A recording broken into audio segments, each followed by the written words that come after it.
Fala, meu querido empresário, a roupa hoje é leve porque o tema é pesado. Me diz uma coisa, você já foi acusado de sonegação fiscal? Bom, se isso já lhe aconteceu, acompanhe aqui esse vídeo que você vai aprender algo que pode lhe livrar de uma acusação dessa. Solta a vinheta.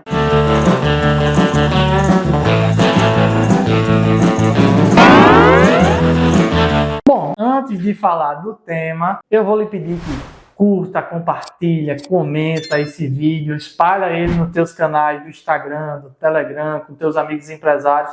Se ajuda a gente nessa missão de tornar o caminho do empreendedor, do empresário mais fácil e evitar que ele jogue dinheiro, ok? Vamos lá. Em primeiro lugar, o que é sonegação fiscal? Sonegação fiscal é basicamente um crime que acontece quando o contribuinte se utiliza de algum artifício para ilegalmente reduzir tributo, deixar de pagar imposto. E esse crime, ele pode levar a uma acusação grave e, portanto, também a uma pena grave, inclusive, em certos casos, até mesmo pena de prisão. Mas antes de falar como uma hipótese de que você possa se livrar de uma acusação desse tipo, a gente precisa entender por que isso ocorre. Porque a sonegação ocorre. E eu vou listar aqui 3 hipóteses que podem ter acontecido. Primeiro, o sistema tributário é bastante complexo e, em razão dessa complexidade, induz a própria empresa a cometer equívocos, a cometer erros. O sistema, ele é indutor de erros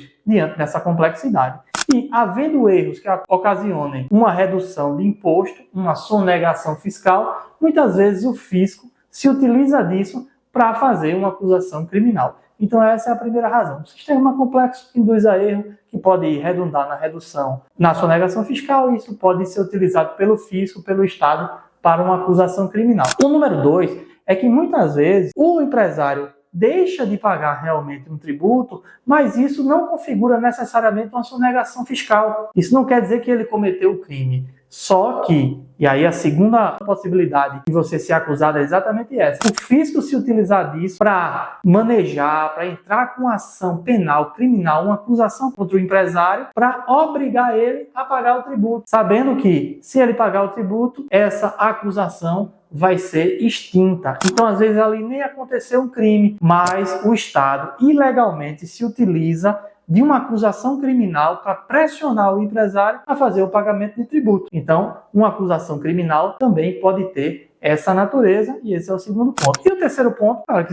existem vários outros, mas eu quis destacar esses 3, é o seguinte: é quando realmente há uma sonegação fiscal. Então, de fato, o empresário, o contribuinte, ele sonega, seja por necessidade, carga tributária muito alta, uma concorrência muitas vezes desleal, com benefício tributário, e a única saída que ele encontra para sobreviver, para empreender, para manter os empregos que ele gera, é fazendo a sonegação para continuar vivo. E outra hipótese também, naturalmente, é a malandragem.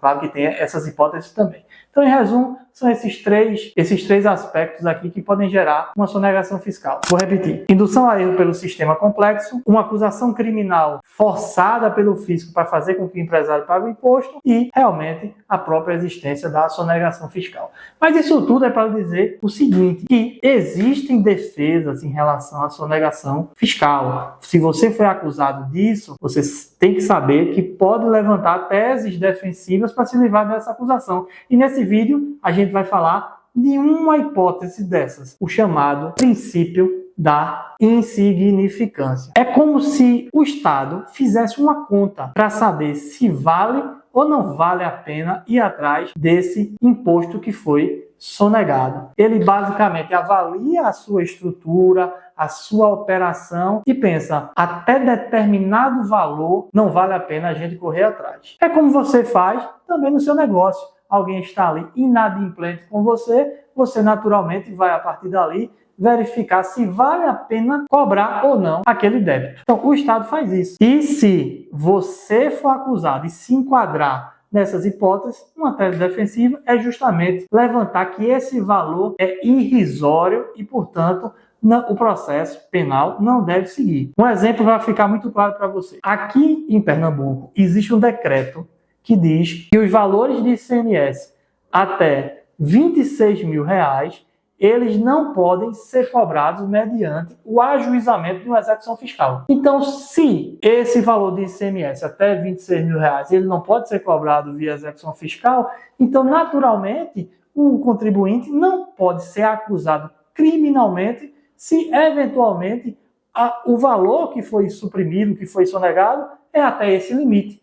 Porque se não pode na execução fiscal, quem dirá no próprio processo penal. Isso também vale para a esfera federal, onde tem portarias que indicam que até o valor de R$20 mil, a União também não pode ajuizar a execução fiscal. Então, se tratando de tributo federal, em tese, o empresário também não pode sofrer uma acusação criminal para cobrar um valor até esse limite, perfeito?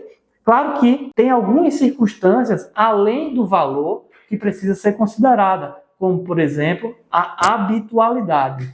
Se o empresário vem continuamente sonegando valores pequenos, isso vai ser considerado para fins de aplicação ou não desse princípio da insignificância, para evitar justamente que empresários pratiquem de maneira reiterada a sonegação em valores mínimos e que isso somado chegue a valores maiores. O que você precisa entender é que, havendo uma acusação de sonegação fiscal, a depender do valor que esteja sendo alegado como suprimido, como sonegado, você pode levantar essa tese defensiva do princípio da insignificância, indicando que você é um contribuinte que não é devedor, quanto mais, que não vem praticando com habitualidade esse tipo de sonegação e que o valor ele é insignificante para o fisco, ou seja, que ele não vale a pena o fisco correr atrás, principalmente através de uma acusação criminal, para receber esse valor. Se isso for acatado pelo juiz, e normalmente o processo vai ser extinto e você vai se livrar dessa acusação, inclusive mantendo a sua primariedade, tudo isso, ou seja, mantendo a sua ficha limpa, perfeito? Então, em resumo, se você foi acusado de sonegação fiscal, pensa no princípio da insignificância, repara no valor que está sendo acusado a respeito da sonegação e possivelmente você pode levantar, através de um advogado, de uma defesa técnica qualificada, essa tese defensiva e se livrar de um processo penal, perfeito? Então, fica atento a isso que você pode se livrar de uma grande dor de cabeça. E antes de concluir o vídeo, claro, lembre de curtir, compartilhar, comentar, se envolver, criticar, reclamar, divulgar esse vídeo pela sua lista do Instagram, do WhatsApp, com seus amigos empresários e nos ajuda nessa missão de evitar que o empresário jogue dinheiro no lixo e tornar a sua vida mais fácil. E agora chegou a hora daquele momento que você já sabe. A sonegação fiscal já pegou muita gente por aí. Nos Estados Unidos, por incrível que possa parecer, o tributo deve incidir sobre a renda advinda ilegalmente. Ou seja, quem adquire renda através de uma atividade ilegal deve declará-la e pagar imposto sobre ela. Na verdade, nada mais do que justo, uma vez que, se você adquire renda legalmente, se submete aos impostos, porque aquele que adquire ilegalmente não iria se submeter. Então faz todo sentido. Isso foi curioso porque o grande mafioso, conhecido por todos, Al Capone, embora tenha cometido uma série de crimes de toda a natureza, terminou sendo preso por sonegação fiscal. Veja, justamente porque não recolheu os tributos que, em tese, teriam se originado da sua atividade ilícita. Então, apesar de ter feito vários crimes, ter cometido vários crimes diferentes, foi a sonegação fiscal que o pegou. Tem outro caso, que no Conta História aí, doutor, não é só uma, pode ser duas histórias também. E tem outro caso interessante, que é o seguinte: um espião, na época da Guerra Fria, um espião americano, Guerra Fria entre basicamente União Soviética e Estados Unidos, um espião americano estava sendo julgado por sonegação fiscal em razão de ter vendido segredos de Estado dos Estados Unidos para o seu arquirrival, a União Soviética. Era Aldrich Ames o nome desse espião, que terminou sendo condenado por sonegação fiscal por ter recebido por essas informações cerca de $2 milhões e e não ter declarado nem pagado tributos sobre esse valor. Portanto, sonegou e terminou sendo condenado. Então, enfim, às vezes você pode cometer várias atrocidades por aí, mas é a sonegação fiscal que pode te pegar, porque, como dizem por aí, duas coisas são certas: a morte e que você vai pagar imposto.